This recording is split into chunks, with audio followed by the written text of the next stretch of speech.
তাদের মতো এই সব এই যে যে আজগুবি সব তথ্য দিয়ে তারা যে হচ্ছে যে যে অপরাজনীতি তারা ঢুকাইতে চাইতেছে। হ্যাঁ, আমার ইয়ের কাছে প্রশ্ন, যে নজরুল স্যারের কাছে প্রশ্ন, যে এখানে আপনারা কি এমন পাইলেন যেটা বুয়েট প্রশাসন পাইলো না? হ্যাঁ, আসসালামু আলাইকুম সাগর ভাই। হুম, ওয়ালাইকুম হ্যাঁ বলুন সাগর কোথা ভাই, থেকে বলছেন আমাকে বলুন। শুনতে পাচ্ছেন? জি শুনতে পাচ্ছি হ্যাঁ বলুন। সাগর ভাই, আমার প্রশ্ন হচ্ছে যে নজরুল স্যারের কাছে।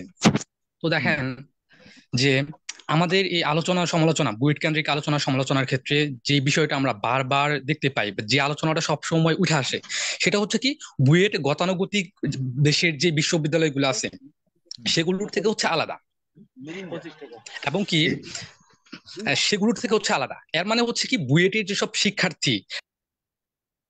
আহ, দুঃখিত, আপনি আপনি মিউট হয়ে গেছেন, আপনি আনমিউট করুন, আনমিউট করুন। হ্যাঁ, আমি যেটা বলতে চাচ্ছি সেটা হচ্ছে ভাই, যেহেতু এবং কি বুয়েট যেহেতু হচ্ছে গতানুগতিক গতানুগতিক বিশ্ববিদ্যালয় থেকে আলাদা, তো বুয়েটের প্রশাসনও কিন্তু হচ্ছে আপনার গতানুগতিক বিশ্ববিদ্যালয়ের প্রশাসন থেকে আলাদা। তো হুম, কথা হচ্ছে, এই যে যে বুয়েটের ভিতরে যে যে যারা হচ্ছে সরকার দলীয় লোক, যারা হচ্ছে এরকম, যারা হচ্ছে ত্যাগ দেওয়ার চেষ্টা করতেছে, ওইখানে হচ্ছে শিবিরের আস্তানা, হচ্ছে জামাতের আস্তানা, তারপরে হচ্ছে জঙ্গির আস্তানা। তো এইখানে কি হচ্ছে, বুয়েটের প্রশাসন কি হচ্ছে, মানে তাদের কি এখানে হচ্ছে অজ্ঞতা, বা তারা কি এখানে ব্যর্থ, তারা কি এটা বের করতে পারে নাই যে এটা শুধু তারা কি বের করতে পারে নাই যে যার কারণে হচ্ছে বুয়েট প্রশাসন এখানে ব্যর্থ, যে তারা জানে না এখানে জঙ্গি আছে, তারা জানে না এখানে জামাত আছে, তারা এখানে জানে আপনি না মানে এখানে শিবির আছে। প্রশাসনকে এখানে ব্যর্থতার দায় দিতে না না, চাচ্ছেন হ্যাঁ এখানে, জি। হ্যাঁ, আমি কি, না হুম, না, আমি সেটা বলতে চাচ্ছি না, ভাই ভাই ভাই ভাই, 1 মিনিট।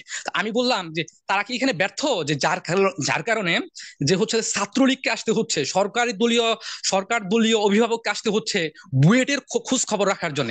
এখানে কি সরকার ব্যর্থ নাকি, বা প্রশাসন, বুয়েট প্রশাসন ব্যর্থ নাকি? আর দ্বিতীয় কথা হচ্ছে, বাংলাদেশের রাজনীতিতে আজ থেকে 15-20 বছর যাবত হচ্ছে সরকার দলীয় যাদেরকে ট্যাগ দেওয়া হচ্ছে, শিবির, তারপরে হচ্ছে জঙ্গি, এরা তো হচ্ছে আজ থেকে 15 থেকে 20 বছর যাবত হচ্ছে, তারা তো প্রায়, তাদেরকে তো হচ্ছে সরকার নানা ট্যাগ দিয়ে, পশ্চিমাদের নানা ট্যাগ দিয়ে হচ্ছে পঙ্গু করে রাখছে, এক প্রকার পায় মরা।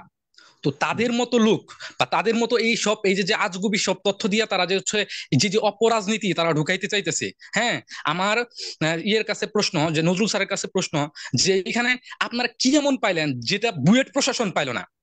বুয়েট হুম। বুয়েট ধন্যবাদ যেখানে ধন্যবাদ ধন্যবাদ, আপনি দ্বিগুণ সময় নিয়েছেন। আপনি, জনাব সাদ্দাম জয়নাল বলুন কোথায় আসসালামু আলাইকুম। থেকে। আমরা যে দেখতে পাচ্ছি যে বুয়েটে যে ছাত্র শিবিরের ট্যাগ লাগাই দিয়ে জঙ্গি বলা হচ্ছে। হুম, আমার 30 বছর বয়স। এই 30 বছরে আমি জামাত শিবিরের কোনো জঙ্গি বা কোনো সন্ত্রাসী কার্যকলাপ দেখিনি। 30 বছরে শুধু ছাত্রলীগের এই জঙ্গি সন্ত্রাসী মানুষের উপর হামলা ধর্ষণ দেখতেছি। কেন তারা জামাত শিবিরের ট্যাগ লাগাচ্ছে? আমার তো মনে হয় জামাতি ইসলামে বাংলাদেশের একমাত্র দল যাদের কোনো দোষ নেই, যারা অন্যায় করে না, যারা অন্যায়ের জি প্রতিবাদ করে।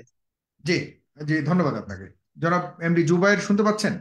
জুবাইর, যারা এখানে যুক্ত হয়েছেন তারা এদিকে নজর দিবেন প্লিজ। আমি তাদেরকে ডেকে যদি না পাই তাহলে পরবর্তী বক্তার কাছে চলে যাব। আহ জি ভাই, শুনতে পাচ্ছি। জি বলুন। জুবাইর কোথা থেকে বলছেন বলুন। জি ভাই, আমি বলতে চাইতেছি যে একটা মানে প্রতিষ্ঠানের মূল মূল রাজনীতি করে সেখানে ছাত্ররা। তো এখানে ছাত্ররা যেহেতু চাইতেছে যে বুয়েটে রাজনীতি বন্ধ থাকুক, তো তারা যদি চায়, কারণ গুটি কয়েক লোক দিয়ে তো আর রাজনীতি চলে না। তো বুয়েটে ছাত্ররা যেহেতু চাইতেছে না, তো তাদের উপরে একটি চাপিয়ে দেওয়া হচ্ছে না? আচ্ছা, হ্যাঁ, ঠিক আছে।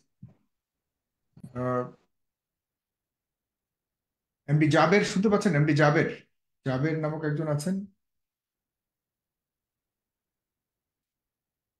আচ্ছা, জুবাইর শুনতে পাচ্ছেন? জনাব জুবাইর, জুবাইর হয়তো বলেছেন আপনি। আচ্ছা, আপনি বলুন। জনাব এমডি রাসেল বলুন কোথা থেকে বলছেন, রাসেল। সালামু আলাইকুম সাগর ভাই, শোনা যাচ্ছে? হ্যাঁ শুনতে পাচ্ছি, বলুন। জি, অসংখ্য ধন্যবাদ আপনাকে আমাকে জয়েন করানোর জন্য। সময় হয়ে ওঠে না আপনার টকশো, যতটুকু সময় পাই ততটুকু দেখি। হুম, তো যাই হোক, আজকে জয়েন করানোর জন্য অসংখ্য ধন্যবাদ। এবং আমি আমার পক্ষ থেকে আলোচক বৃন্দ যারা আছেন সবাইকে সালাম, সালামু আলাইকুম। তো আমার প্রশ্ন হলো নজরুল ইসলাম ভাইয়ের কাছে, যে ওনারা যে জামাত শিবিরকে নিয়ে যে ইগুলি মন্তব্যগুলি করতেছে, বা যে ধরনের ট্যাগ লাগাচ্ছে, বা যেই জামাত শিবিরকে যে জন্য আহ, মানে অপরাধী সামিল করা হচ্ছে, তা আজ 1 বছর পর্যন্ত জামাত শিবিরের একটা সদস্য কোথাও এমন কোন প্রমাণ দেখাইতে পারবে নজরুল ইসলাম ভাইরা, যে জামাত শিবিরের মনে করেন একজন কর্মী বা একজন সদস্য মনে করেন কোনো নারীকে দর্শন করা হয়েছে? বা কোন কলেজে কোনো মনে করেন যে মানে তাদের সহপাঠীদেরকে ধর্ষণ করা হয়েছে, বা এখন পর্যন্ত মনে করেন এমন কোনো প্রমাণ দিতে পারে নজরুল ভাইরা যে মনে করেন যে ছাত্র শিবিরের কোনো সদস্য বা কোনো কর্মী টেন্ডারবাজিতে জড়িত, চাঁদাবাজিতে জড়িত, এমন কোনো প্রমাণ কি তারা দিতে পারবে? জি তাহলে তারা কেন অযথা কেন ছাত্র শিবিরের উপর, ছাত্র শিবির কেন অযথা মনে করেন তারা এই ব্লেম গুলি দিচ্ছে? আমার প্রশ্ন হলো জি এটা। জনাব মুরাদ শুনতে পাচ্ছেন? জনাব মুরাদ,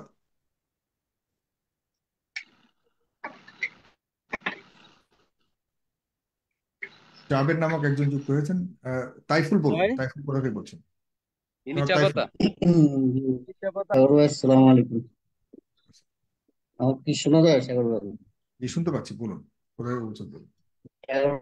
প্রশ্নটা হচ্ছে, বইটা তো আপনার ছাত্র রাজনীতি নিষিদ্ধ করা হয়েছে, তো এখন যদি এটা আবার পুনরায় চালু করা হয় ছাত্র রাজনীতিটা, তো সেই হুম, ছাত্র রাজনীতির নামে যদি আওয়ামী লীগ যারা করে তারা যদি মানে বড় বড় অকারেন্স করে, তাহলে এটার কোনো বিচার হইলো না, এমন কোন ধরনের বড় ধরনের কোনো অঘটন ঘটলে এটার দায়ভার কে দিবে? আচ্ছা ধন্যবাদ। জাবের নামক একজনকে আমি দেখতে পাচ্ছি। জি